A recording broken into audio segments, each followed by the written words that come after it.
We're in the packing shed of Flying V Farm, and today with me, Lucy, one of the co-owners here of Flying V, and you're packing up all of the green onions that came in this morning. Quite a process to do this, huh? Definitely. To get it out to market. So you're a young farm. You only came to this site here just a couple of years ago and expect to open the farm stand coming up. What have been some of the challenges?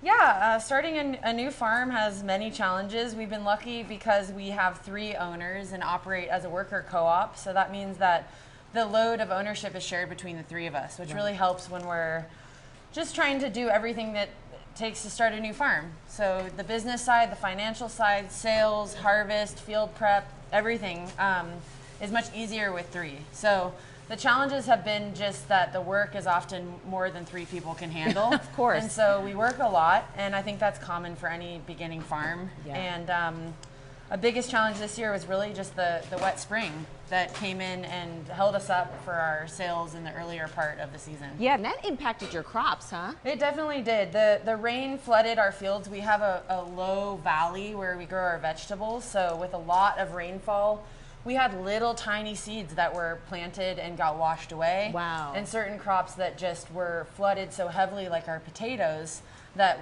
it washed through a section of the potato planting that we don't have anymore. You were a little bit concerned about a couple of crops that you were really excited to get to market. Yeah, so there was a hailstorm in mid to late May, and it hit our cherries and our blueberries that were just developing. So they were green still, but there were pock marks and bruising on the fruit, and we were worried that that was going to ruin the crop. And it turned out that I think they were young enough that they recovered. So we had a cherry crop and a blueberry crop, and there's a little bit of scarring on the fruit. Yeah. But it's only cosmetic. They're still able to store, they taste good, and so as long as the customers are comfortable with a little bit of marking on their berries, then we're good. Okay. What's some of the hardest things you think will be ahead for you? I think that the hardest thing for us is just developing this amazing farm stand site that is in Apple Hill and figuring out how to give the people coming up here what they want. Mm-hmm. There's a lot of family farms here already, and so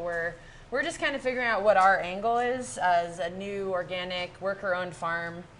And, you know, we've been really lucky in terms of our sales down to Sacramento at the Sacramento Natural Foods Co-op. They've been really supportive of us, and we do a lot of sales. These green onions are going there and to the Briar Patch Food Co-op in Grass Valley, and that's been really big for us. We do a lot of vegetable sales that way. Awesome. Well, we wish you the best of luck.